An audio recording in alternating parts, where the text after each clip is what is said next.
Ok, je voulais quand même faire une petite intro pour préciser deux choses. Premièrement, oui, j'ai changé de lunettes, je suis trop stylé. Non, sans déconner, oui, 1 heure. J'ai totalement pété les plombs, je suis désolé. Donc pour ça, moi, à la base, j'avais prévu des petits chapitrages, de toute façon, vous verrez.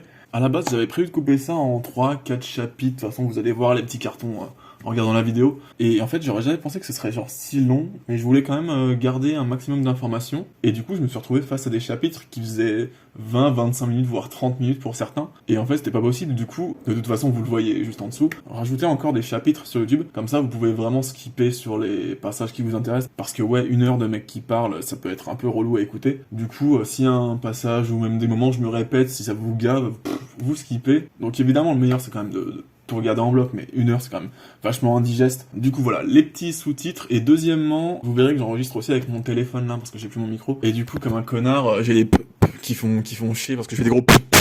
Et en fait, c'était la première fois que je m'en servais comme ça, donc il y a des moments où c'est un peu n'importe quoi. Ça reste regardable, mais bon, un peu chiant, je m'excuse pour ça, voilà. Et je vais pas vous prendre plus de temps, du coup, let's go.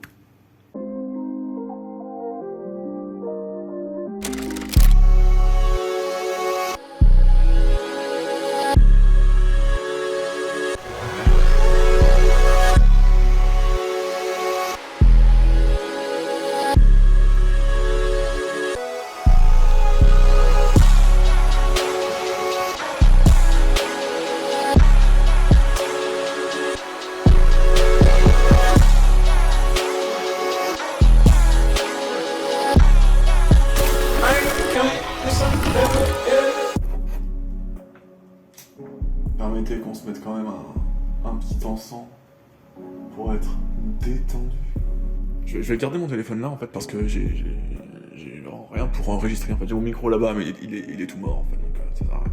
Je vais juste être là avec un téléphone et une tisane, donc si à un moment je vois mon téléphone, c'est normal. C'est un enfer pour moi, ça fait vraiment 2 ans que j'ai pas mis, que je me suis pas mis comme ça devant une caméra pour moi. Ça fait vraiment 2 ans que cette chaîne est morte pour tout plein de raisons en vrai qui sont relativement connues. Si ça touche Screens, ça a sa place là. Donc voilà un petite rétrospective comme j'avais fait, il me semble, pour la vidéo de K21 ou de K22, je sais plus. On va se recap ça, l'année 2022. Ouais.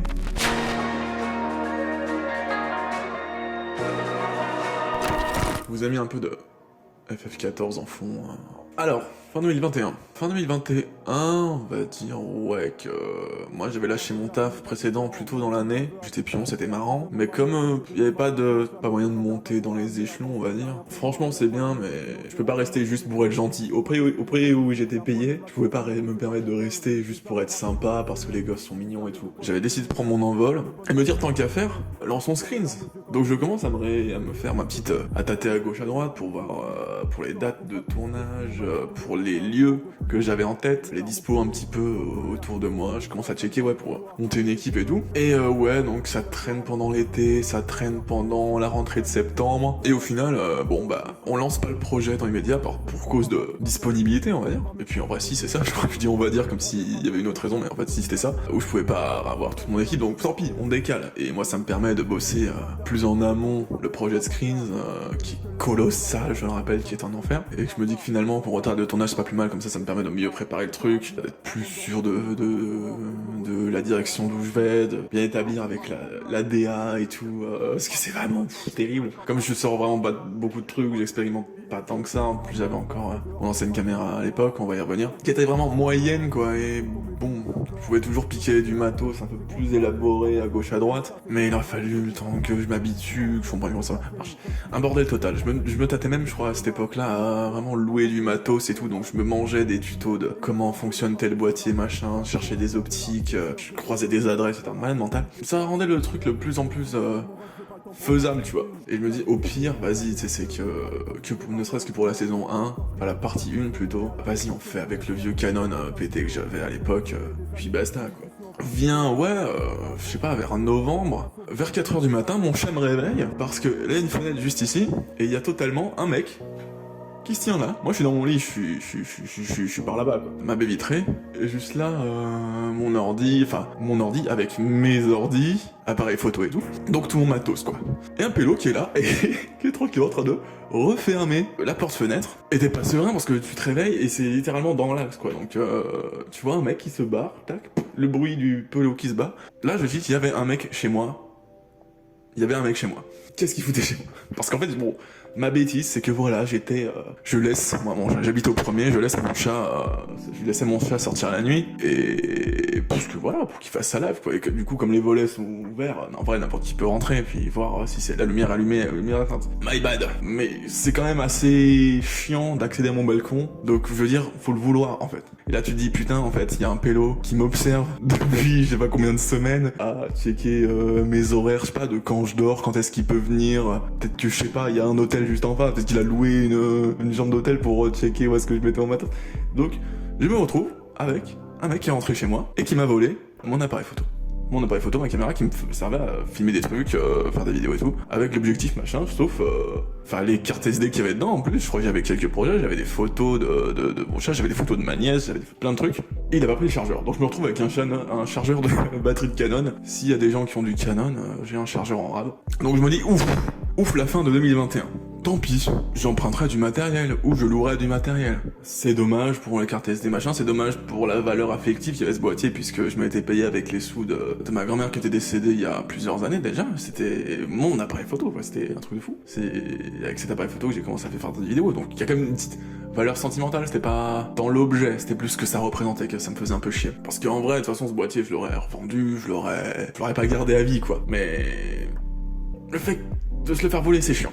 Continuons dans novembre, moi je me dis, bon, ça fait longtemps quand même que je travaille pas, je vais pas lancer Screens maintenant, j'ai Pôle emploi, machin, la mission locale qui commence à me faire, le chômeur là, va bosser. Moi, Raphaël Lecon, je me dis, bon vas-y, au pire je me trouve un stage, n'importe quoi, qui permet de faire genre je travaille quoi. C'était même pas tant, tu sais, pour les sous, vraiment je me faisais trop chier, tu sais, j'avais plus ma caméra, ou comme j'ai trop de galères de base pour trouver du taf, j'ai un magasin de jeux vidéo dont je ne citerai pas la marque, mais qui est connu pour acheter tous des jeux neufs sous blister à 50 balles pour un ticket resto. Ils me prennent pour un stage, je dis vas-y j'y vais, au pire c'est bon quoi, j'apprends des trucs, ma séance de gamer va enfin servir, et au pire juste ça m'occupe, tu vois, c'est pas très loin de chez moi, vas-y c'est bon, ça me fait penser à d'autres trucs. C'est horrible, plus jamais je retourne bosser dans la vente, sûrement pas dans ce secteur-là, où le chef était un connard fini qui prenait 800 pauses par heure. Nous, jamais. Je crois j'ai fait même une journée en tant que stagiaire. C'est vraiment, là tu te rends compte que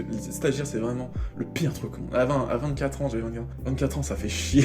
Tu passes d'employé à stagiaire parce que putain, tu tapais une journée entière où en vrai je pense que si je veux je peux le traîner au tribunal pour un truc parce que me faire commencer ma journée vers 8h, 9h, je sais plus, et me laisser ma pause déj à 16h, 17h. Bof quoi. C'était pas tous les jours comme ça, mais tu vois l'ambiance quoi, vraiment la pute, vraiment on était des putes, et je parle pour moi, même pour les employés quoi, c'était un enfer pour tout le monde. Donc je le vis pas très bien déjà ça. Bon, ça dure que 2 semaines, c'est pas grave. Heureusement que je rentre chez moi et que j'ai mon chat. Oh, mon chat est malade, qui plutôt déjà dans l'année s'était fait sauter un œil. Elle était vieille, c'est des choses qui arrivent, puis c'est, entre guillemets, c'est qu'un œil, tu vois. Sauf que là, mon chat ne mange plus. Mon chat crache du sang à peu près tous les 5 pas dans mon appartement. Mon chat ne monte plus sur les canapés, mon chat juste se pose par terre. En parallèle du stage, hein, donc vraiment c'était un enfer. Genre, je vais le matin poser mon chat, je dois partir plus tôt de chez moi pour poser mon chat chez le vétérinaire, partir bosser, revenir le chercher, machin. Je crois qu'il a fait en plusieurs 2 ou 3 allers-retours avant que les vétos se disent bon, en effet il y a rien. Enfin, on trouve rien, allons taper tous les examens possibles et imaginables. Mon chat est full tumorisé. Et j'apprends ça sur le taf. Hein. J'ai un coup de fil pendant une pause. Parce que moi, je pense qu'à ça. Hein. Quand je suis en train de taffer, rien à branler. Moi, j'ai mon chat qui est malade. C'est tout ce que je sais, c'est un enfer. Et je ne pense qu'à ça toute la journée. Et vient l'appel. Et vraiment, quand t'as ta vétérinaire qui te dit bon...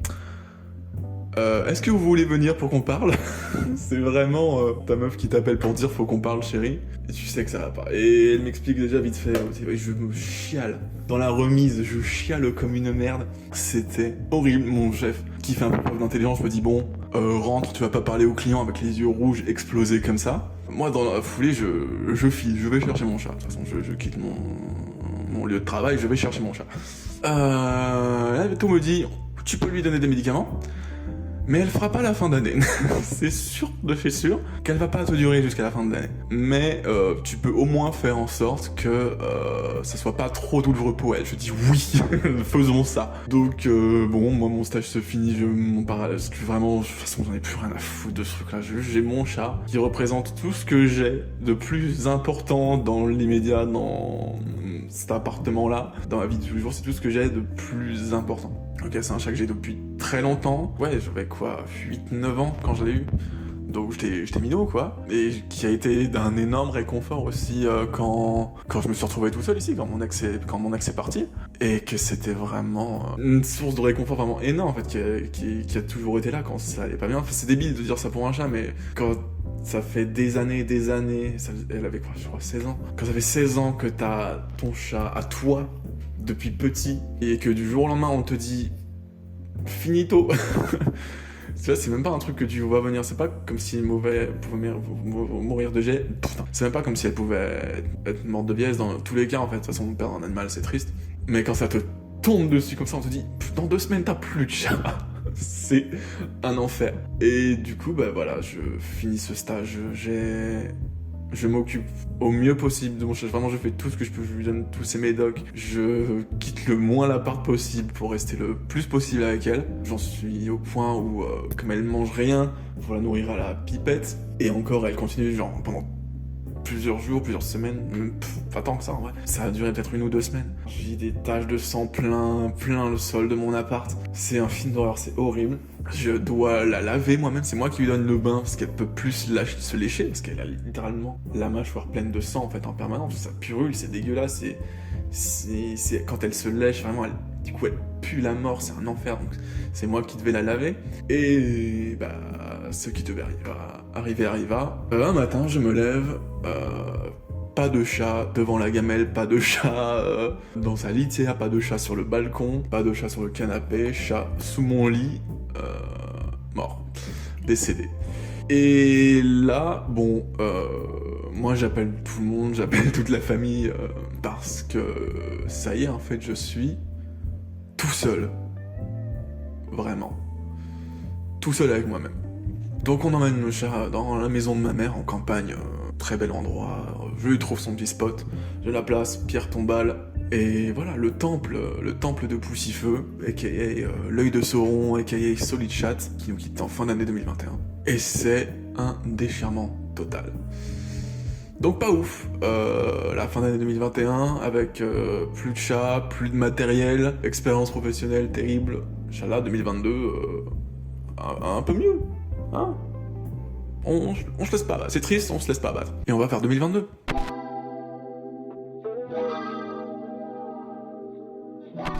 On est janvier 2022 et ma grand-mère décède à son tour. Yes. Et là je me dis putain, il y a un mojo vraiment quoi, c'est terrible. La dernière grand-mère qui me reste décède. C'est particulier parce que pendant longtemps moi j'ai pas été très famille, je vais pas dire pas très attaché parce que c'est fort et que c'est pas très vrai. Mais voilà, je fais partie de ces gens qui pour qui les dîners de famille, les trucs comme ça, c'est compliqué. Et ça a été le cas pendant très très longtemps. Mais heureusement, dans ces moments-là, il y avait ma grand-mère qui, elle, était quand même très âgée, pour la moyenne, et enfin, c'était ma tante qui s'occupait d'elle et tout, machin, tout ça. Et c'était, du coup, la personne qui était là pendant ces repas de famille, et qui était comme moi, en mode, putain, on se fait chier. Donc j'avais quand même cette attache avec elle de... Ils font chier tous, là. Et juste, on était tous les deux... face à face, et même juste, tu sais, on se parle pas, on laisse tout le monde s'engueuler à la table, parler de sujets pas joyeux de la guerre dans le monde, machin, Mais non, parce que j'ai juste ma grand-mère à côté, en face, et juste, on n'a pas besoin, c'est une alchimie assez particulière, parce qu'en vrai, on se parlait pas beaucoup et tout machin, mais juste on se reconnaissait. Dans les moments comme ça, où la famille se marche dessus, machin, ça gueule, ça part dans des trucs d'ego et tout, dont on en a un peu rien à foutre. Et moi j'avais, dans ces moments-là, justement, il y avait ma grand-mère, où juste on se regarde, et on fait... Et c'est tout. Et c'était... ma grand-mère, c'est ça, c'est vraiment la plus grande source de sagesse que j'ai connue. Mais comme je suis pas... En fait, c'est plus une question d'alchimie, de caractère, machin. Mais j'ai pas vraiment la tâche familiale, quoi. Donc c'est plus un drame pour ma mère. Et ma mère, je tiens énormément à elle. Et la voir dans des états comme ça, ça met un coup moral en plus. Je me faisais du coup beaucoup de soucis pour elle et tout. Parce que je sais que elle, ça l'a beaucoup affecté. En tout cas, beaucoup plus que moi. Et du coup, j'étais juste inquiet pour ma mère dans ce moment-là. Bon, période un peu particulière. Moi, ça allait pour le coup. Au niveau de cet événement-là, ça allait. Mais du coup, c'est... Voilà, c'est ma mère, ça me travaillait, quoi. Normal. Mais bon, écoute, on continue d'avoir de toute façon toujours nos petits rituels familiaux, machin, malgré tout. Et bon, je vois qu'il y aura pas de drame de plus. Pas ouf comme début d'année. Mais bon, allez, on s'accroche. Et c'est là où je me dis, bon vas-y, nique sa mère, enclenchons le mode Yes Life. Mode Yes Life qui constitue à en finir avec le code, enchaîner sur le permis, faire du sport, machin, tout ça. J'ai mon code, je commence les heures de conduite, je fais du sport, machin, je kiffe la vie, malaise bagal. Je monte une montée, là, à côté de chez moi, malaise bagal. Pompier, pimpon, hôpital. C'est pas ma faute. Genre, au bout d'un moment, tu vois, j'y peux rien, quoi. Genre, j'ai une poisse colossale. Genre, je peux rien faire. Je peux pas être tranquille. Est-ce que j'ai droit au bonheur, finalement? Donc, petite frayeur. Mais ça, c'est quand même bien plus tard. Là, on est plus dans la sphère Mars, niveau temporalité. Donc, il y a quand même du temps qui s'est passé. Mais je sais pas, peut-être un contre-coup de toute la fin d'année, début d'année, je sais pas, parce que... j'étais à fond dans le truc, je kiffais à max. J'étais dans mes trucs, dans mes projets, je rate avec Screens, j'avais des tournages et tout, machin, j'ai mon frangin qui me prête un appareil photo, je refais des photos, machin, j'expérimente des trucs, je fais beaucoup de design sur Photoshop. C'est un moment où il se passe plein de trucs, et d'un coup, paf, malaise vagal. Fait chier. J'étais en train de kiffer de ouf, et d'un coup, paf. Je ne l'explique pas. Et c'est là que commence le drame. Ça n'avait pas encore commencé. C'est là que ça commence. Où, post-malaise, chaque semaine, 2 semaines, c'est un nouveau symptôme de mal-être qui arrive. Donc ça peut être, je sais pas, je me lève le matin, j'ai des vertiges, j'essaie de manger un truc, je m'étouffe, je peux pas l'avaler. D'un coup, j'arrive plus à avaler quand je veux manger un truc, quand je prends un repas ou n'importe quoi. D'un coup, je vais dehors, je vois un arbre qui fait vous, comme ça, tu vois comme dans Inception. Ça s'accumule, c'est même pas ça se relaie, tu vois, c'est même pas un relais de symptômes, c'est ça s'accumule. Comme ça. C'est bizarre, j'essaie de pas m'empêcher de vivre, mais ça devient handicapant. Et encore là, c'est léger encore à cette période parce que d'abord j'arrête juste les leçons de conduite parce que ça devient quand même un peu dangereux si la route est droite et que moi je la vois taper des loopings ou des virages à 120 degrés alors que c'est tout droit. On évite. Donc moi je vois avec mon auto-école j'invente un peu un prétexte parce que je sais que ils sont un peu frileux sur ce genre de profil-là. Donc je sors un prétexte, machin, je vais pas pouvoir assurer les cours, machin, pendant les prochaines semaines. Je dis un truc vague, ouais, les prochaines semaines. Mais vraiment, mal-être. Ça va pas de fou, quoi. Mais bon, du coup, j'essaie quand même de sortir, faire mes courses, des trucs comme ça. Mais doucement, parce que quand même, je sens que ça va pas trop. Mais on fait des trucs, mais avec un peu de... On met le frein, quoi. On garde le pied sur le frein. Entre-temps, j'ai une porte qui est ouverte, faut que je la ferme. Entre-temps, ah, on va revenir sur mon ex. Mon ex, c'est pas vraiment de sa faute. En fait, j'ai un pote, c'est marrant. Maintenant que la tâche entre mon lien et mon chat qui était tout ce qui me restait, enfin tout ce que j'avais, à quoi me rattacher quand mon ex s'est barré, me laissant une peur de l'abandon terrible, qui m'a été expliquée par mon thérapeute que je voyais déjà depuis quelques temps déjà. Mon thérapeute la connaissait bien. V'là-t-il pas que, bon, c'est un bro qui m'appelle et qui me dit un jour, on est avec Rihanna au parc à côté de chez toi, tu veux venir ? D'instinct, moi je réponds non, j'ai d'autres trucs à faire. J'avais rien à faire. J'avais absolument rien à faire de mon après-midi. Mais ça m'a juste... Enfin... C'est mon bro, je l'adore, je sais, il s'est pas rendu compte, je pense qu'il s'est pas rendu compte, et peut-être que la demoiselle non plus. Tu crachais au visage que ça a été, parce que, à la limite, que madame vienne dire bonjour, prendre des nouvelles, sur Insta, n'importe où. C'est pas comme si elle pouvait pas me contacter, tu vois. Dis juste bonjour. Bon. Relou, mais pourquoi pas, vu l'état d'esprit dans lequel j'étais, hein, où j'avais la poisse, j'avais perdu mon chat, ma grand-mère, j'essaie de me faire kiffer comme je peux avec ce que j'ai dans la conduite et tout. C'était pas le moment de venir me faire chier, mais je crois que c'était à peu près cette période. L'audace de la meuf de se dire, c'est ok. Je trouve ça hallucinant, c'était tellement un moyen d'être sympathique et de pas assumer. Genre, je pense qu'elle a raté 1001 événements, qu'elle a une source d'angoisse totale encore aujourd'hui, que tourner la page, moi j'étais ok. Tout ce que ça m'a valu niveau couple, c'est des traumatismes vis-à-vis des meufs, parce que ma dernière expérience de couple, ça a été une nana qui m'insultait, qui me frappait machin, et du coup à cause de qui, je suis totalement flippé, des meufs en général, et que je suis absolument pas pressé de me remettre en couple, tellement ça me terrifie. Ça s'appelle un traumatisme. Donc, j'irai pas jusqu'à dire quand même qu'elle a une part de responsabilité dans ce qui a suivi, mais revenir comme ça, comme si de rien n'était, ça m'a un peu cassé les couilles. J'en veux pas à mon pote, il savait pas, je pense qu'il se rendait pas compte, mais je pense qu'elle le savait un petit peu plus. Enfin, elle est pas débile, c'est ça que je veux dire, c'est qu'elle est pas conne, et quand même, enfin, utilise ton cerveau 2 minutes quoi. Et fais preuve aussi d'un peu de respect des gens, parce que c'était pas marrant. Franchement, ça m'a fait un petit coup. Même pote qui, de manière très agréable, c'est aussi pour ça que je fais cette vidéo, c'est que je pense qu'il y a plein de gens qui se rendent pas compte, et même encore à l'époque, bon, je peux le comprendre parce que c'était assez léger, que en fait c'est sérieux ce qui se passe en ce moment. Je le développerai encore un peu plus tard, hein, on a le temps, et qu'il y a des comportements de toute façon que j'ai vu autour de moi qui ont changé, donc je suppose que ça évolue. Mais je fais cette vidéo en grand pour expliquer aussi pour Screens, et aussi ça défoule, ça décharge un peu d'en parler, ne serait-ce que face caméra. Ça me rassure aussi parce que ma chaîne YouTube est un minimum active, même si ça fait 2 ans que j'ai rien posté. Ça me fait tâter un petit peu de Vegas doucement, parce que dans les symptômes accumulables, il y a aussi le fait que les écrans, ça me prenait très vite la tête, surtout quand il y avait beaucoup d'informations. Quand tu lances Vegas, tu vois des informations dans tous les sens, mon cerveau il fondait instantanément. C'est pour ça que je suis aussi bloqué niveau montage, donc je fais une vidéo vraiment archi simple, où juste c'est du face cam, je sais que je vais pas me prendre la tête, ça me permet de bidouiller un petit peu, d'être bien dans ma conscience et de pouvoir extérioriser certaines choses. Donc cette aventure avec mon ex, yes, trop cool, et mon pote qui m'envoie à Paris voir Ghost. Trop sympa. Mauvais timing.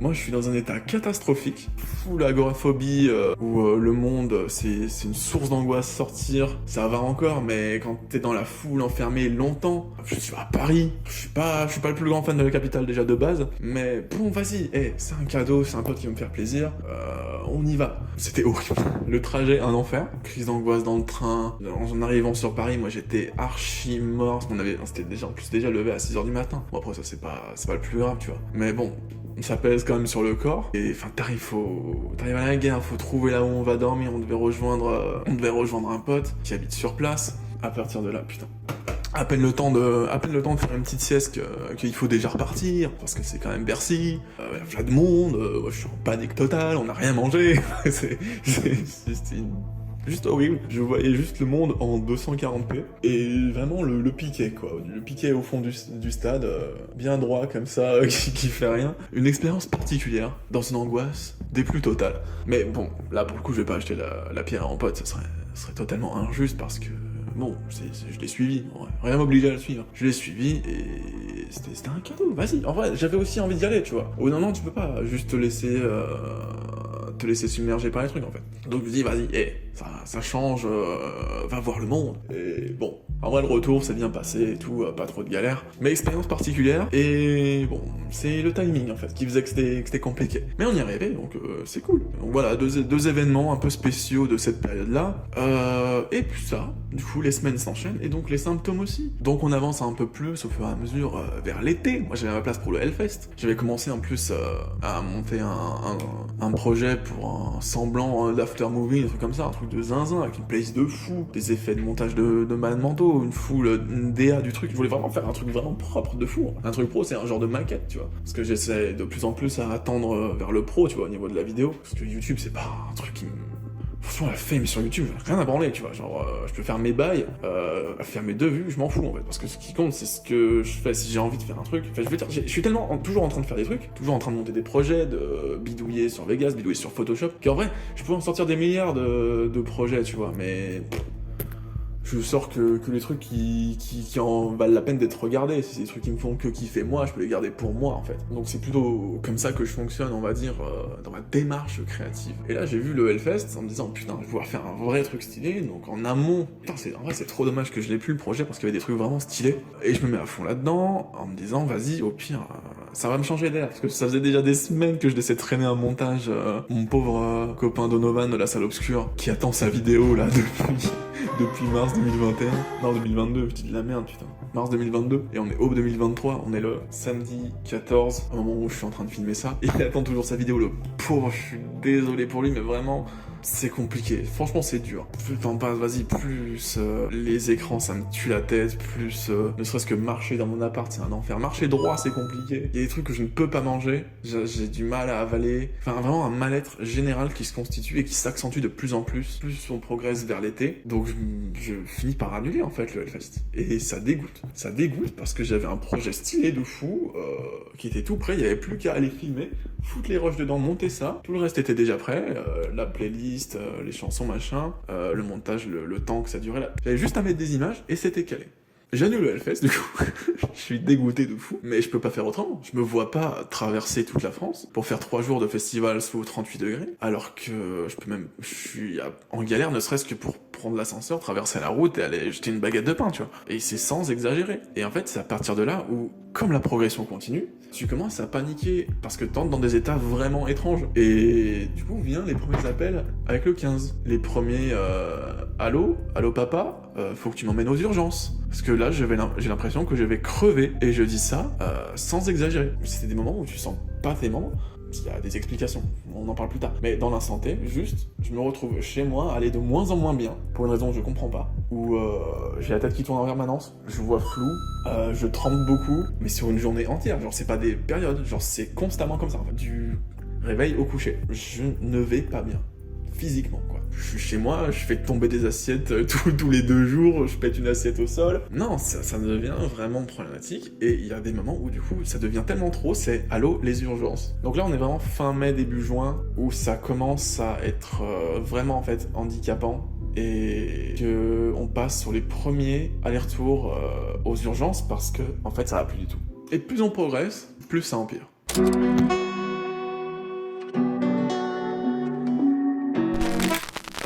Début de l'été, je commence à du coup me sentir quand même très très bizarre. Mais a priori, aux urgences, tu vois, ils trouvent rien, tu vois, enfin rien du tout. Et tu te dis vraiment putain, mais c'est trop bizarre parce que je vois que je vais pas bien, je sens que ça va pas du tout. Et y a rien quoi. Genre moi j'étais dans un truc où vraiment à l'époque, tu vois, je fumais beaucoup encore. Où je me disais putain, j'ai du mal à respirer, j'ai la poitrine comprimée, j'ai des douleurs dans la poitrine et tout.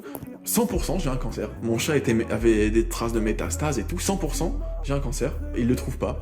Je vais voir mon médecin et tout. Il me fait ouais c'est bizarre. Vas-y va faire un scanner. Essaie de voir un cardiologue aussi. Je fais son scanner et tout. Y a rien. Tu te dis mais non mais arrête de te foutre de ma gueule, t'as forcément trouvé un truc, c'est pas normal. L'état dans lequel je me trouve, c'est pas normal. Il y a un truc qui va pas, dis-moi ce qui va pas, tu sais, t'as l'impression, t'as envie de les raqueter, t'as envie de les attraper comme ça, tu dis, t'as presque envie qu'on t'invente un prétexte. Parce que c'est tellement énorme, c'est tellement handicapant, c'est tellement toute ta vie en fait, tout. Comme je construis mon emploi du temps sur comment je me sens et tout, si d'un coup je me sens plus bien, que je suis plus capable de rien faire, que je peux plus me déplacer et tout, genre physiquement, parce que je suis coincé, parce que j'ai des douleurs, parce que j'ai les jambes faibles et tout, quotidiennement, tous les jours, du matin au coucher, c'est que y a un truc.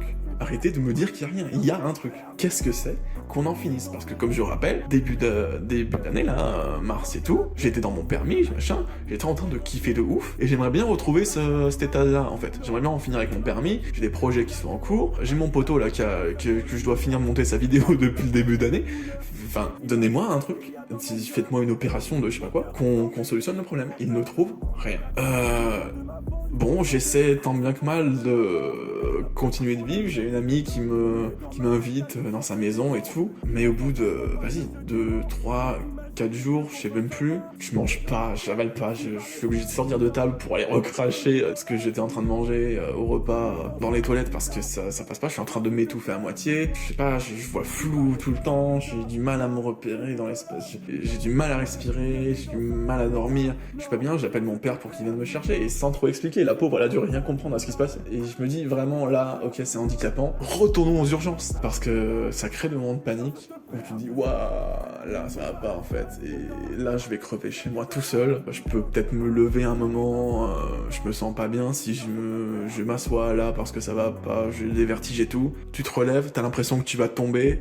Tu fais le lien, je tombe, j'ai plein de coins de table, là je suis assis sur ma table basse, j'ai mon meuble télé juste ici, là j'ai mon four, j'ai des angles de partout, je tombe, je fais un mini malaise encore comme la dernière fois, je tombe là-dessus, je meurs, voilà, traumatisme crânien ou ouverture, paf, du flaque de sang, Raphaël meurt chez lui, pour un vertige, chiant. Les allers-retours aux urgences se faisant, parce que, en fait, c'est vraiment sérieux de fou, en fait, ce qui se passe. Genre, vraiment, je me répète encore, c'est compliqué, je pense, à croire de l'extérieur. Quand on a quelqu'un en forme physiquement, qui parle bien et tout, que t'expliques, ça va pas, je vois trouble. Quand je sors, c'est littéralement Inception. Enfin, les immeubles, j'ai l'impression, ils triplent de volume, c'est ça que je voulais dire. Ils se penchent petit à petit vers moi, enfin, c'est vraiment une impression de vertige constante. Tu trembles, tu sens pas tes membres, dans le sens où, tu sais, t'as un peu l'impression d'avoir un squelette en mousse. Enfin, c'est une sensation générale bizarre. Et vient le poteau Raska, de la chaîne YouTube Raska, qui fait une vidéo sur son trouble d'anxiété généralisée. Et je me dis, what the fuck? C'est la même chose de fou. C'est exactement la même chose que je ressens, tu vois. Vraiment, je commence à plus trop sentir ma main et tout ça. Et moi, le seul truc que je sais de cette sensation-là, c'est l'arrêt cardiaque. Donc je me dis, vas-y, c'est ça. Je retourne voir mon médecin. Il me fait, il regarde le scanner, machin et tout. Il fait, c'est bizarre et tout. On va refaire des examens. Je refais les examens. Ça n'en finit pas. Parce qu'il voulait être sûr en même temps, tu vois, tu comprends. Je refais les examens, machin. Entre temps, je refais des petits allers-retours aux urgences. Et j'en parle, tu vois, de ce truc d'anxiété généralisée. J'en parle aux infirmiers des urgences, aux aides-soignants et tout. Ils me font, franchement, ouais, vous devriez essayer l'alprazolam, qui est donc Xanax.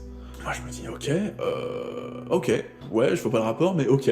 Je ressors des urgences avec ma petite ordonnance, en cas de crise, prenez-en un comprimé, machin. J'étais plein d'a priori encore à l'époque, pour une autre raison, pour une raison très simple. J'étais fan de Lil Peep, mort d'une overdose de Xanax. On avait plus ou moins le même âge à l'époque, donc bof, Xanax, pas ouf dans ma tête. En plus de ça, on me dit pas très compatible avec les apnées du sommeil, chose que je faisais. J'étais sujet à faire des apnées du sommeil. Donc, double ralentissement, je le prends pas. De toute façon, c'est en cas de crise. Au pire, je fais une crise, je retourne aux urgences, j'appelle quelqu'un. The next day. Je retourne aux urgences. Les urgences, hôpital, quoi. Non, mais prenez-le, au pire, refaites un test du sommeil, machin. Donc, en gros, pas plus avancé. Et moi, je suis toujours dans mon état complètement fracassé, tout le temps. C'est tout le temps, 24 heures sur 24, vraiment. Il y a pas un moment où je suis en détente. Au bout d'un moment, mon pauvre papa, qui est celui qui m'emmène aux urgences à chaque fois, quasiment à chaque fois, il me dit, vas-y, tu commences à nous faire chier à me traîner aux urgences, je vais t'emmener aux urgences psychiatriques. Si ce n'est que de l'anxiété, on va pas aller aux vraies urgences. Je parle avec le médecin, je lui décris mes symptômes, machin. Il me fait, ah oui, eh ben il va falloir reprendre un suivi psychiatrique, un suivi psychologique, d'urgence, et ton petit dosage là que tu prends une fois par crise, tu vas me le prendre 3 fois par jour. Sauf que moi voilà, je lui reparle de mes trucs vis-à-vis du Xanax, machin, il me rassure en vrai, en disant ouais mais non, il y a un dosage, le dosage maximal c'est ça, tu prends que ça, en vrai ça va, machin. Bon, toujours pas hyper emballé, Raph, mais un peu plus rassuré quand même, mais d'un côté intimidé, parce que on vient de tripler son dosage, en fait, en une visite. Donc pas ouf le Raph quand même. Vient donc d'autres crises d'angoisse qui m'arrivent de temps en temps. Du coup, je prends même plus au final la peine au bout d'un moment d'aller aux urgences, parce que juste j'appelle le 15, je fais est-ce que je pourrais avoir un médecin au téléphone si possible, parce qu'ils ont un standard, les médecins, plutôt que faire venir les pompiers, tu vois, pour rien. Juste, je peux avoir quelqu'un au téléphone? Paf, on me passe un médecin, il me fait ah non, vous êtes totalement en train de faire une crise d'angoisse, prenez un cacheton, ça va aller. Je prends pas le vrai dosage en vrai au début, parce que je suis encore toujours plein d'a priori, tu vois, j'entends Xanax, j'ai le mot Xanax en texte. Xanax, overdose, tu vas mourir. Je commence à en prendre genre 1 par jour, au lieu des 3. C'est une révélation. J'ai découvert à quel point le Xanax était trop bien. Tout ce qui me rendait la vie impossible disparaît d'un coup. Mais je suis quand même toujours sur la réserve, tu vois. Donc j'en prends que un le matin au réveil pour me faire la journée. Ça me fait difficilement la journée en vrai, mais ça me fait déjà un moment de répit, tu vois. Un petit moment de répit où, waouh, je peux respirer, je suis conscient de mon espace, je peux fumer, parce que même fumer des clopes, ça me fout la gerbe fois 1000, donc je peux même plus fumer des clopes. Du coup, ça génère un manque, du coup, je me retrouve sevré de nicotine, tu vois, à mon dépourvu.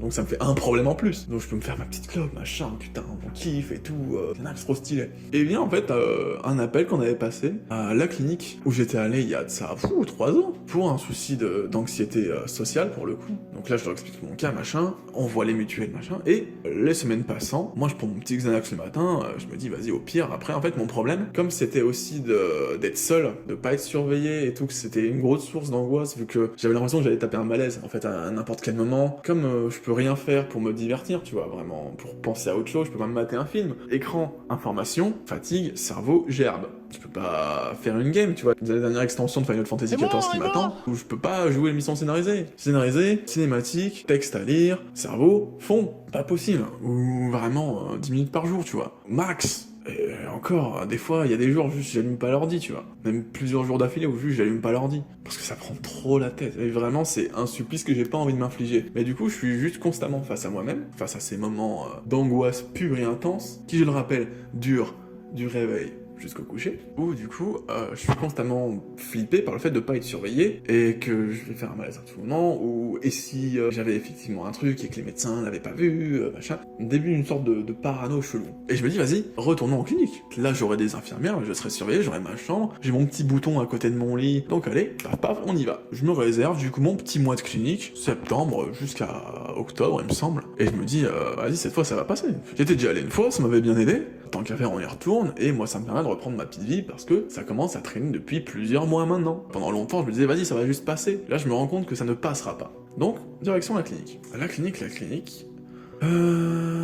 Expérience particulière. Je reprends exactement le même psychiatre que j'avais eu la dernière fois, pas parce que j'étais archi fan de lui, mais il m'a aidé une fois, il peut me réaider. Je veux dire, si sa technique elle a marché, elle peut marcher. Et j'y vais vraiment plein d'optimisme. Pendant une semaine, toute ma semaine d'insertion, entre guillemets, on va dire, plutôt d'acclimatation, c'est une semaine entière où je crois que je dors 2 heures par jour et je suis dans un état d'angoisse constant.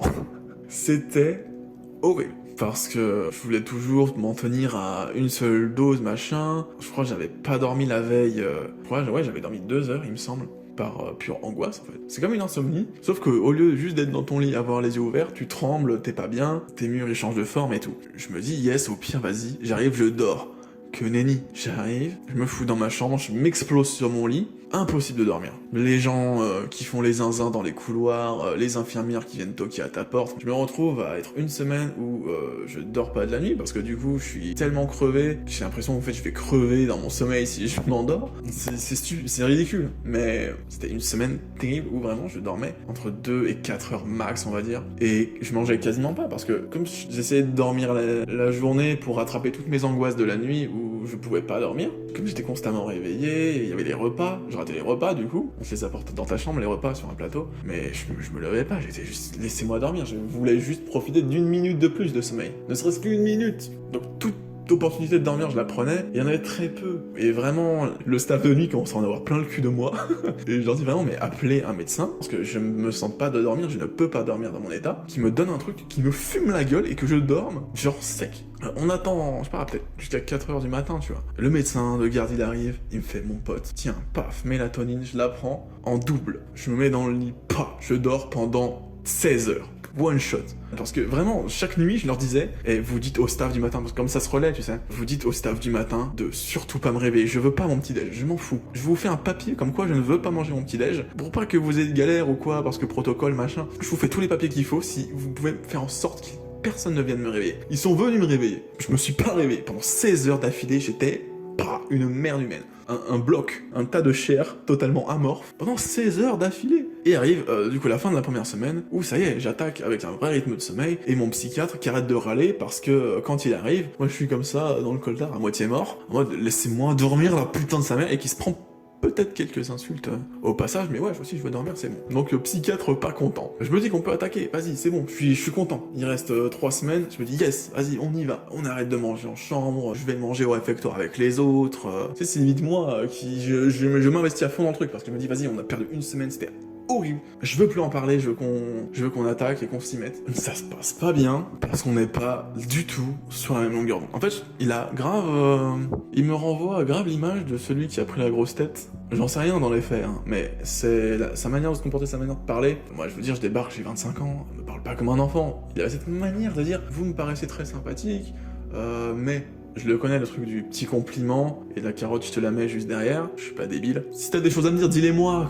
qu'on perde pas de temps. Genre, il mettait trop les formes, ça m'énervait. Et je vois vraiment, au fur et à mesure, que, en parallèle, tu vois, je vois une psychologue, avec elle, ça se passe très bien, mais c'est qu'une seule fois par semaine. Ça, c'est très peu sur une hospitalisation, alors que le psychiatre est censé le voir tous les jours, faire des exercices, faire des machins. Et je me dis, putain, mais avec ce mec-là, j'avance pas, parce que très vite, il me lance sur un exercice, où il me pose des questions, et il y a des moments, bah, je lui dis, mais je sais pas, en fait. Il me demande souvent d'expliquer les causes. Je lui explique 1000 fois qu'un matin, je me réveille, ça va pas, le suivant, ça va encore moins, le suivant, ça va encore moins, etc., de manière exponentielle. Et il demande, oui, mais pourquoi? Je lui dis, je sais pas. Et je sais pas, bah, j'ai cru comprendre qu'il aimait pas trop ça, mais sauf que il le prenait comme une attaque, en mode j'étais sur la réserve, je voulais pas mourir. Alors que c'est pas du tout le cas, juste sincèrement, je ne comprenais pas moi ce qui m'arrivait, j'aurais pu croire à n'importe quoi, qu'on m'aurait dit aux urgences, ou après des examens médicaux, des trucs comme ça, j'aurais pu croire à n'importe quoi, tellement j'avais aucune idée en fait de ce qui m'arrivait. Je suis parti sur ce truc d'anxiété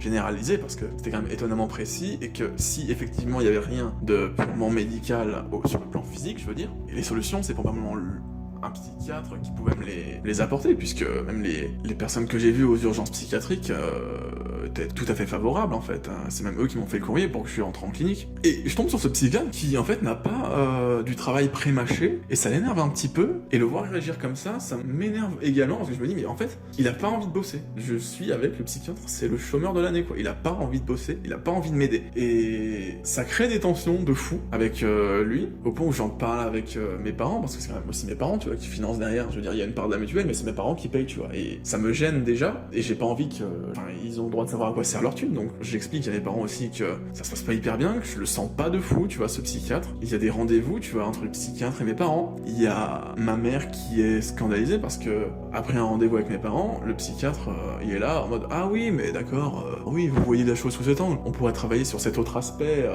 qui pourrait créer de l'angoisse chez vous, machin, parce qu'en vrai, des sources d'angoisse, il y en aurait des milliers, tu vois. Elles sont infinies en cherchant bien. Voilà, en fait, il faut lui dire c'est ça, c'est ça, c'est ça, c'est ça. Alors que moi, j'en sais rien. Moi, je veux juste finir mon permis. Je veux juste finir mes heures de conduite, tu vois. Et il fait ok, vas-y, on laisse passer le week-end et ensuite on rattaque sous une nouvelle formule. Ça revient au même niveau. Je vous promets, on n'avance pas du tout.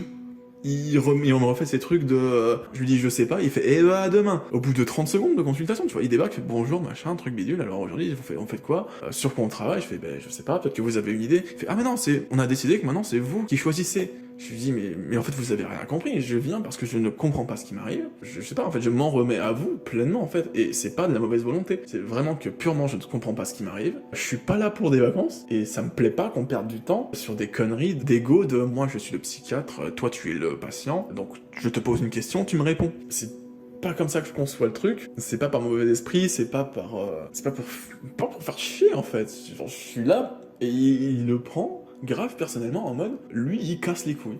Je commence à mener l'enquête sur comment changer de psychiatre, parce que je sais que c'est possible. Je commence à mener l'enquête sur les manœuvres qu'il faut faire, parce que vas-y, j'ai pas de temps à perdre, tu vois, genre je suis là pour 1 mois ou 2 mois, je sais plus, j'ai pas de temps à perdre avec des conneries de gamin. Il veut pas bosser, je m'en fous, qu'il aille pas bosser avec d'autres, moi je suis là pour travailler sur moi-même, je suis là pour reprendre ma vie d'avant, je suis pas là pour faire du tourisme, je suis pas là pour me reposer, qu'on vienne me voir dans ma chambre et me dire tout va bien, machin, je suis pas là pour ça. Je vois le responsable de tous les internes et tout, ah oui c'est possible, machin, on en parle à la prochaine réunion. Ok, j'attends la prochaine réunion où il y a tous les psychiatres, tous les internes, tout le personnel médical. Je retourne le voir, je fais alors, c'est comment? Il me dit ça va pas être possible parce que personne ne veut de vous, enfin aucun psychiatre ne veut de vous. Et je fais, mais comment ça, aucun psychiatre ne veut de moi? Eh bien, en fait, le docteur machin, quand on est venu à votre cas, il a pas été très élogieux, il a pas vraiment pris le parti de convaincre les autres de prendre sa suite. Et c'est là que je me suis dit, putain, en fait, il en fait vraiment un truc d'ego, parce que c'était vraiment le psychiatre dont tout le monde disait, ah mais il est trop fort, c'est le docteur que tout le monde veut, parce qu'il a une méthode qui marche trop bien et tout. Et je me dis, mais putain, en fait, c'est vraiment un truc d'ego, de mongolo, où il se dit, vas-y, c'est moi le meilleur, je vais m'en charger, à tout prix. C'est un truc de fou. Je suis piégé dans une spirale où le mec ne veut même pas me laisser aller voir un autre psychiatre. Ma mère pète les plombs, elle fait un mail de zinzin à tout le personnel pour dire ouais le docteur machin, c'est un scandale, mais un truc incendiaire. Et vraiment j'ai recroisé dans un couloir en revenant du réfectoire après le déjeuner, j'ai croisé encore le chef de service, il est venu me voir un peu suspicieux. Vous savez que votre mère, elle va envoyer un mail. Et j'étais en mode, bah non. Elle me dit, on en reparle plus tard. Il y a votre médecin qui vous attend. Et je me dis, ouh là là, je vais me faire fumer la gueule. J'arrive dans ma chambre, je vois le gars qui m'attend.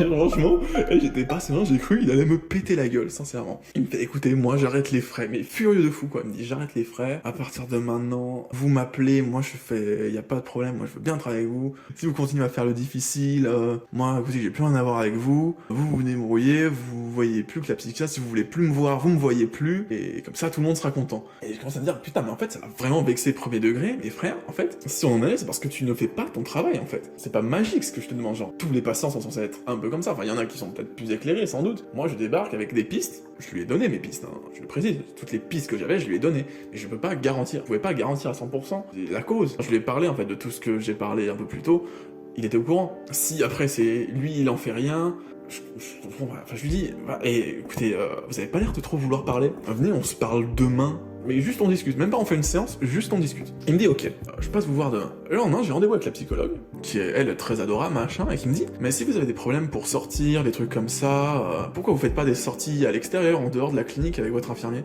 Et je l'avais. On peut faire ça?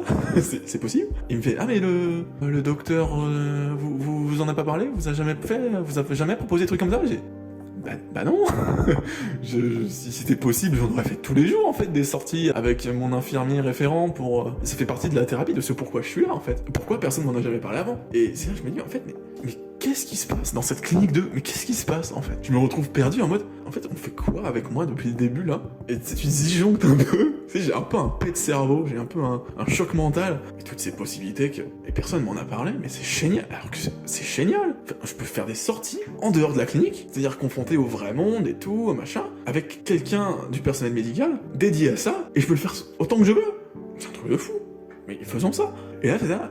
Parce que, oui, je pense que ça pourrait vous aider, mais je t'avais dit oui, mais c'est sûr que ça peut m'aider. Quand elle m'a dit ça, mais j'avais envie de tout casser, genre il y avait plein d'autres activités. Le seul truc que le psychiatre m'avait dit, c'était, va faire du sport. Je lui dis, bah non, j'ai des vertiges, je porte un truc, je tremble en permanence, j'ai du mal à marcher droit, en ligne, je me paye des portes chaque fois que je marche dans le couloir, je vois même pas la marche sur laquelle je suis quand je suis dans un escalier, j'ai du mal à respirer, et tu voudrais que j'aille taper des footings dans le parc, faire des soulevés de terre, machin, des abdos, du vélo, je sais pas quoi. Ça pétait les plombs, mon pote. Un pas après l'autre. Je veux pas ramener ma science, mais je crois qu'on dit un pas après l'autre aussi dans ce genre de traitement. Il m'avait parlé que de sport, il m'avait jamais dit, putain, ça fait 2 semaines que je suis là, presque 3 semaines, et personne m'a jamais parlé de ça. Et du coup, le lendemain, je revois du coup le psy pour qu'on discute, et je lui dis, mais mec, je pouvais sortir depuis le début à quelqu'un, mais et tu m'as jamais dit ça, mais t'es un débile mental, quoi. Je crois que c'est la vraie fois où je me suis énervé avec lui, j'étais en mode, mais putain, mais vous faites quoi depuis que je suis arrivé là, quoi. Et il fait, ouais, bah écoutez, si vous le prenez comme ça, donc,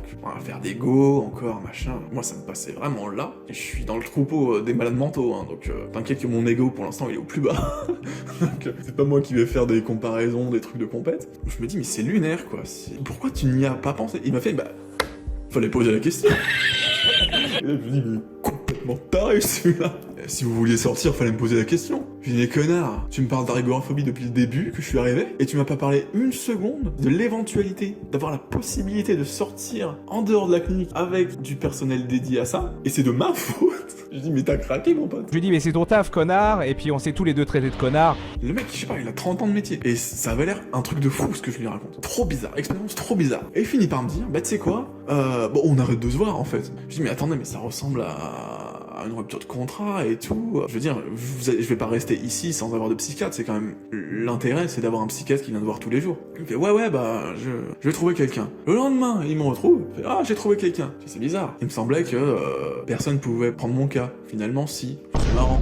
Et je lui dis, mais genre non, vous me demandez de changer de psychiatre, la procédure c'est que tu dois sortir pendant 2 ou 3 semaines, je sais plus, de l'hôpital, et revenir, mais fallait refaire un mois, c'est pas genre, je finis mon mois, ou une semaine c'est avec un autre psychiatre, c'est même pas ça, c'est genre tu reviens pour refaire un mois, je dis non, la mutuelle, elle va me dire nique ta mère, et au prix que c'est chez vous, les 400 balles par jour, je vais pas les sortir de mon cul en fait, donc juste on arrête les frais. Ok, on arrête les frais. Franchement, tout ce que je retiens, c'est que j'ai pu repasser un examen du sommeil où j'ai vu que les apnées et tout c'était carré, je pouvais me gaver de Xanax comme je voulais, et que grâce à ça, je prenais ma dose de 3 Xanax par jour, et que du coup, bon, ça allait un petit peu, mais j'étais pas en forme de fou. Il y a quand même un travail de fond à faire. Et c'est comme ça que je me retrouve à nouveau dans la nature, sorti prématuré de clinique, pas du tout soigné, juste j'ai le feu vert concernant mon traitement de 3 Xanax par jour, et c'est tout en fait. 3 semaines pour ça.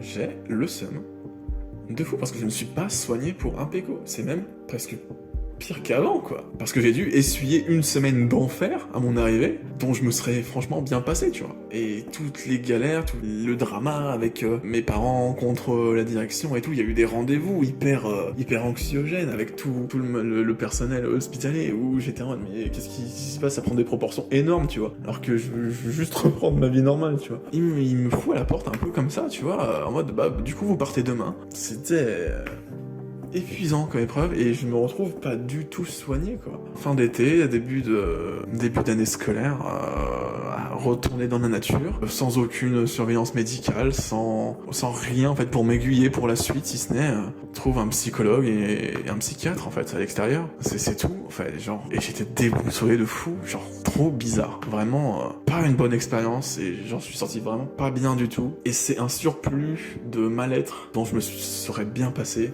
Ouais, c'était quand même une sacrée épreuve en vrai. Mais du coup, me voilà à nouveau chez moi.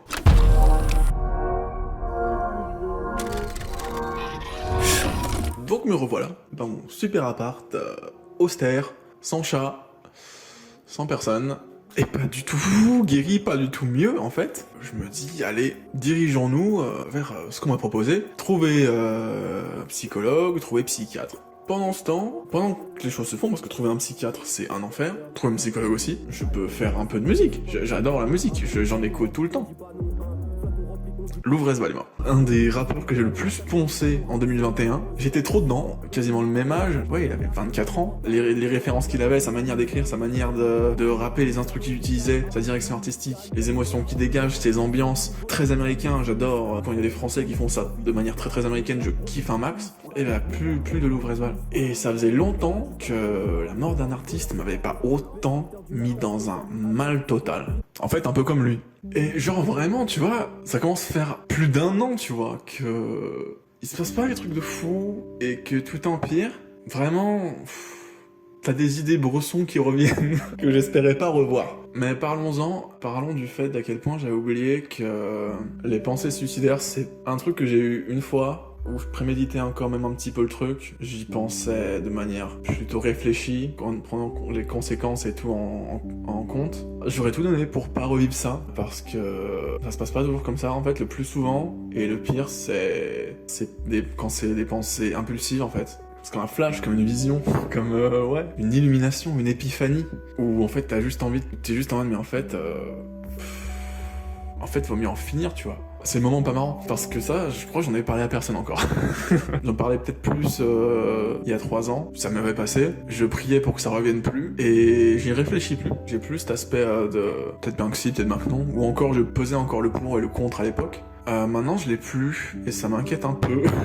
C'est nerveux si je rigole, pardon. Et c'est pas très drôle. Mais c'est ça aussi qu'il faut comprendre, genre que peut-être pas mal de gens comprennent pas, c'est que dans beaucoup de cas, en fait c'est un genre de ras-le-bol, de trop-plein, et en fait là ça fait vraiment 1 an où j'ai quasiment pas de positif en fait. Et tout ce qui peut l'être, je suis pas en position d'en profiter. J'ai pas fait Noël avec ma famille, j'ai pas fait les 5 ans de ma nièce. Comme je suis dans un état clairement handicapant, je rate plein d'instants, notamment vis-à-vis de ma nièce qui fait partie des êtres humains que j'aime le plus au monde actuellement, il y a plein de trucs que je vois pas en fait avec elle, et ça empire en fait tout, et du coup, pas avoir la possibilité de vivre ces moments-là, ne serait-ce que d'en être témoin, ça creuse un peu plus, tu vois. Et du coup, tu perds toute attache à plein de choses, à ton cercle d'amis, à ta famille et tout, tu t'en détaches de plus en plus, et si tu te retrouves un peu trop isolé, c'est là que ça vient, hop, bah je vais me foutre en l'air. En fait, c'est comme ça que ça se passe. Heureusement, franchement, que j'ai une amie qui vient me voir quand même assez régulièrement, qui a une présence très réconfortante, un vrai soutien en fait, malgré ce qu'elle subit, parce que, enfin, comme je suis dans un mal-être, comme je suis triste profondément en fait, c'est ça aussi qu'il faut comprendre, c'est pas que de l'anxiété, c'est qu'après ça déborde, du coup, comme je rate plein de choses que je peux pas faire, c'est frustrant. Tu me demandes mon envie, c'est oui pour tout ce qu'on me propose, tout ce qu'on pourrait me proposer, ce sera toujours oui. Mais je pourrais rien faire. Parce que dès que je me lève le matin, j'ai l'impression que je vais crever en fait dans la minute. Que j'ai rien qui me fait kiffer. J'ai pas de quoi ressentir en fait des vrais moments de kiff, tu vois, qui te disent putain, la vie c'est stylé quand même. Et du coup, bah, quand ça finit par même plus te manquer, parce qu'il vient quand même un moment où tu dis oh putain, ça me manque. Paf, souffrance en plus. T'en as pas besoin, tu l'enlèves. Et si du coup tu enlèves tout ce qui est des regrets, tout ce qui est de la culpabilité, tout ce qui est de la tristesse et tout, il n'y a plus d'intérêt et tu dis, c'est là en fait où tu te dis, vas-y, en fait c'est une bonne solution, alors que dans les faits pas du tout. Mais t'as plus le recul, tu n'es plus raisonnable, et c'est ces moments-là en fait que j'essaie d'éviter au maximum. Et Dieu merci que j'ai une amie quand même qui vient me voir de manière assez régulière, qui a une présence quand même très rassurante, parce que sinon, waouh, je serais incapable d'imaginer la timeline où je serais effectivement tout seul tout le temps. Je pourrais pas garantir ce qui s'y passe. Vient le temps où je trouve une psychologue et un psychiatre. La psychologue est adorable, vraiment une psy trop gentille, hyper compréhensive, hyper dans la bienveillance. Psychiatre, lui, très procédurier, très sûr de lui, qui m'a fait un diagnostic, qui m'a mis un petit coup au moral, et pas qu'à moi, aussi à mes proches quand j'en ai parlé, notamment ma mère, la pauvre. Je lui parlais de mes symptômes et tout, comment je vivais, comment je percevais les choses. Il me pose ses questions, je lui réponds. Ça m'a fait plaisir. Un psychiatre qui pose des questions, putain merci. Il prend des notes, check moi ça. Il fait oui monsieur, mais c'est très clair, vous êtes schizophrène. Et moi je suis... bah non. Ah non. Ah si, vous êtes schizophrène. Alors, c'est le mot qui fait peur en soi, what the fuck, mais on est dans Split ou quoi, c'est une schizophrénie, une forme de schizophrénie quand même, pas du tout celle qu'on connaît en fait, une schizo-machin-phrénie, j'ai plus le terme exact en tête, mais pour lui c'est ça, donc t'entends le mot schizophrène quand même qui résonne, c'est fort quand même comme mot, et il faut l'encaisser, tu vois, j'ai vraiment eu l'impression de revivre mon diagnostic de haut potentiel, tu vois, une information, waouh, et tu dois l'encaisser et savoir quoi en faire de cette info. Mais pour lui, c'est très clair. Tiens, il y a ça parce que le Xanax, faut arrêter. Impossible. Je n'arrive pas à arrêter le Xanax. Il me ferait, ouais, tu vois, alors je vais te prescrire tel traitement et en parallèle, tu peux commencer à arrêter le Xanax. Je dis, cool. Ok. Je vais voir mon médecin pour des papiers, je lui dis au fait, j'ai mon psychiatre qui m'a diagnostiqué schizo machin freine, et il m'a proposé ce médicament, et mon médecin il fait ah non, tu touches pas à ça, non, tu n'es pas schizophrène, écoute, je vais l'appeler machin, tu prends pas son médicament, mais en vrai c'est vrai que essaie d'arrêter le Xanax. Impossible, si je manque, j'essaie de réduire, je suis passé de 3 à 2, là j'en prends que 2 par jour en ce moment, depuis quelques semaines maintenant, mais passer à 1, c'est trop dur, genre vraiment, je suis dans un inconfort. C'est horrible, et je me retrouve à être totalement accro à cette molécule, et à compter sur l'autre médicament que m'a prescrit le psychiatre, mais pour ça, j'avais donné le contact à mon médecin pour qu'il appelle le psychiatre. Je vais voir mon psychiatre le mois suivant, et je dis, bah du coup, vous avez eu mon médecin au téléphone concernant le nouveau traitement. Il me dit, bah non. Bon. Peut-être que les oreilles de la maman de mon médecin ont sifflé, peut-être. Bah du coup ça n'avance pas.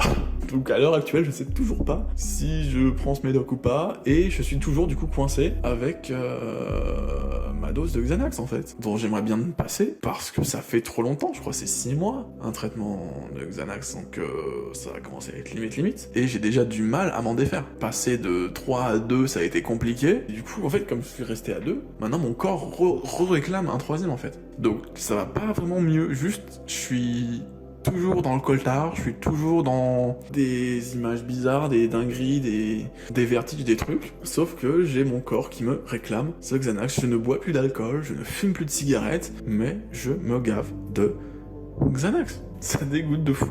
Donc ouais, le bilan de 2022, franchement pas ouf. Je me retrouve accro au Xanax, mais je ne fume plus de cigarettes, et ça c'est bien. Après, j'avais pas spécifié, j'avais pas vraiment demandé, mais bon, c'est un plus, je le prends. Venons-en du coup au projet, aux vidéos. Moi, en fait, j'ai pris la décision de totalement en fait mettre Screens de côté. Cette vidéo-là peut être potentiellement la dernière ever, parce que si je reviens en fait sur YouTube, ce sera que pour Screens.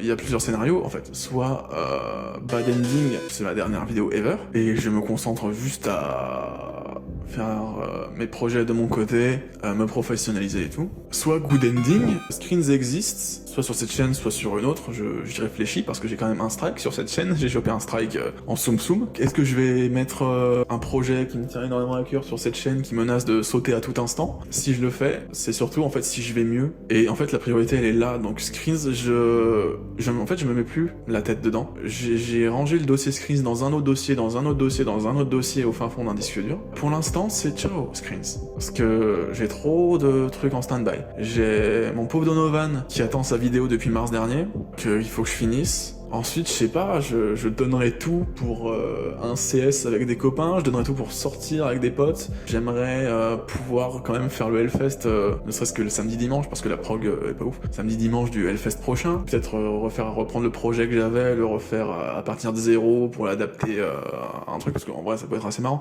En fait, c'est me tester aussi. J'ai me tester sur d'autres terrains, et je pense que Screens, en fait, c'est tellement une source de pression, de stress et tout, que en vrai, c'est peut-être griller des étapes. Après, je me dis j'ai 25 ans, c'est chiant, est-ce que je vais perdre mon temps à élaborer une série de zinzins sur YouTube alors que je pourrais travailler avec des pros et me faire et être beaucoup plus rentable? Je ne sais pas. En attendant, Screens c'est plus du tout en fait une priorité pour moi. J'aimerais en finir avec les engagements que j'ai pris, parce que depuis que je ne vais plus bien, je prends plus d'engagement, puisque ça me retombe sur la gueule. Si je dis ah j'aimerais bien faire ça et que finalement j'y vais pas, soit c'est de l'argent foutu en l'air, soit c'est des gens qui sont déçus, pardon, soit on se prend des réflexions et tout. Donc moi j'ai arrêté en fait de promettre des trucs, de teaser des trucs. Je limite mon contact avec les autres, pour pas être désagréable, parce que j'ai du mal à me canaliser. Donc je me concentre sur moi le plus possible sans être interrompu par une ex qui passe à côté de chez moi, comme si de rien n'était. Je me concentre sur moi pour en fait, à la limite en fait c'est un investissement et j'ai pas envie qu'on me dérange. C'est pour ça aussi que je fais cette vidéo. Pas envie qu'on me dérange, pas envie qu'on me mette dans des projets que je pourrais pas honorer dans les temps et que ça va me retomber dessus, donc je ne prendrai plus d'engagement. Je me focus que sur moi, parce que sinon en fait ça va mal finir. Je pense que beaucoup de gens sont d'accord avec moi sur le fait que ce serait dommage. Et en fait ça fait 1 an que ça va pas et j'aimerais ne serait-ce qu'avoir un mois où ça va mieux. En fait j'ai juste hâte d'être bien, tu vois. Et le jour où je serai bien, je pense pas que je remettrai le nez dans Screens tout de suite. Je pense pas que je voudrais faire 1001 projets. Je pense que je voudrais juste voir un peu ma nièce, faire des trucs avec ma famille, faire des trucs avec des potes. Parce que j'aime pas ce qui se passe en ce moment. J'aimerais pouvoir en sortir vite. Et si je veux en sortir vite, faut limiter les obstacles, c'est éviter de se mettre des barrières à tout, ou prendre le risque de rechuter à chaque moment. Et c'est pas les occasions qui manquent. Je sais qu'en plus je suis dur avec moi-même. Si j'écris un truc de Screens, que je le relis 2 semaines après, que je vais trouver c'est de la merde, ça va me blesser, c'est pas bon pour mon moral. J'essaie de me ménager. C'est compliqué pour moi aussi. Ça ne me fait pas plaisir, je m'en serais bien passé, mais je crois que j'ai pas le choix en fait. Donc, y a plus qu'à faire avec. Pour revenir en plus sur YouTube, chaque année en fait le YouTube ciné ça dégoûte un peu plus. C'est toujours une sphère où il y a beaucoup de drama, et comme c'est tous des trucs qu'il faut faire copain-copain, moi je suis toujours frileux tu vois vis-à-vis de ça. Parce que tu vois, j'ai pas envie de me faire des potes sur YouTube, j'ai pas envie de créer des attentes ou quoi. Si je fais des trucs, je les fais pour moi, mais en fait j'ai peur du public, j'ai peur des autres créateurs. Et franchement, il y a eu des dingueries aussi cette année, tu vois, sur YouTube. Je vais pas vous faire un dessin. Non, je vais faire une tier list. Ah ouais, je vais faire une tier list. Ah ça c'est une idée de zinzin ça.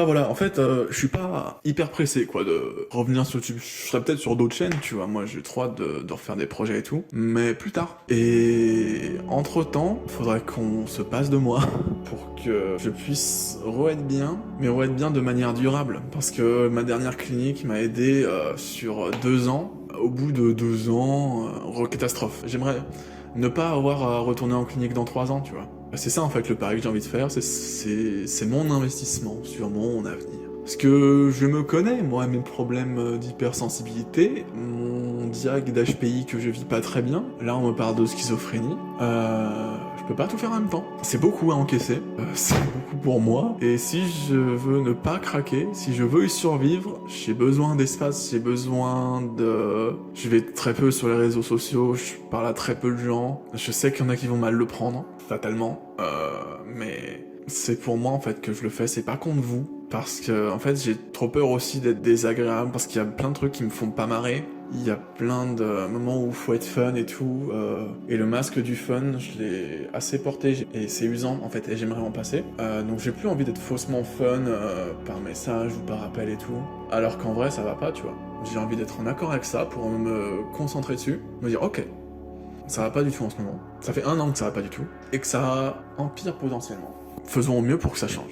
Et tout ce qui m'empêchera d'accomplir cet objectif, c'est dans un placard loin, et on le ressortira plus tard quand on aura la force d'y faire face. J'ai tous mes proches, toute ma bande de potes, toute ma famille, et je les aime d'amour tous. C'est pas contre vous.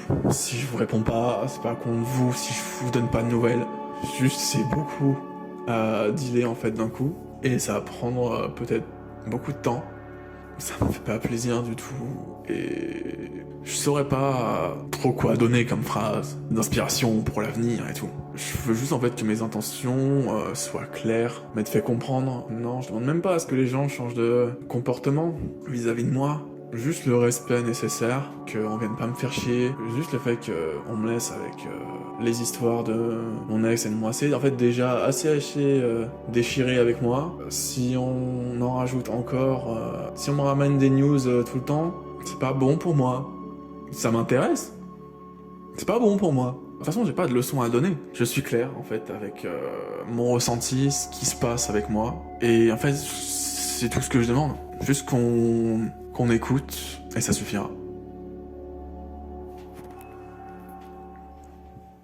Je viens de changer la batterie de mon appareil parce que putain ça fait presque 2 heures que je suis en train de discuter là. Il fallait quand même que je filme un petit message de fin. Donc je tenais quand même à dire merci en fait à ceux qui sont restés jusqu'à la fin. Ça fait quand même plaisir. J'avais plein de choses à dire qui sont peut-être pas très joyeuses, pas forcément dignes d'intérêt peut-être pour tout le monde. Mais je me sens pas mal en fait, tu vois, j'ai parlé de plein de trucs terribles. Je me sens pas mal. Voilà, ça va être très vite, ça va être très, très succinct. Je vous dirais juste d'aller voir la chaîne de La Salle Obscure, avec qui je pense je vais peut-être continuer de collaborer après la vidéo que je suis en train de leur préparer, et peut-être de loin sur les prochaines vidéos. À partir de là, moi je vous souhaite du bon 2023 pour vous. Je pense que 2022 en vrai ça a été aussi compliqué pour tout le monde. Courage. On va le faire. On va y arriver. Ça prendra du temps mais on va le faire.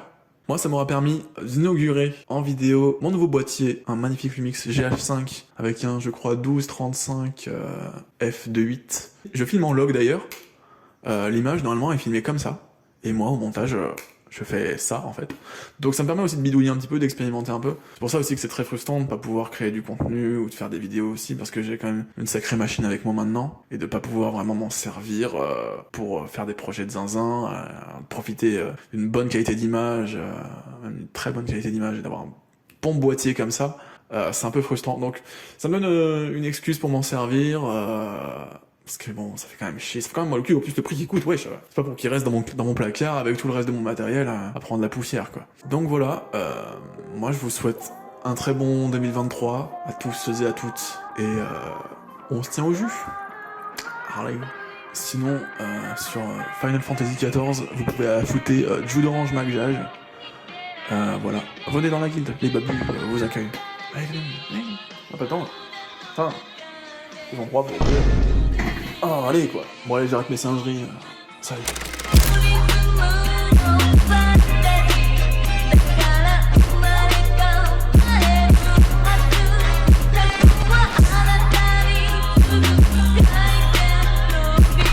vas le faire. péter le verre, mais...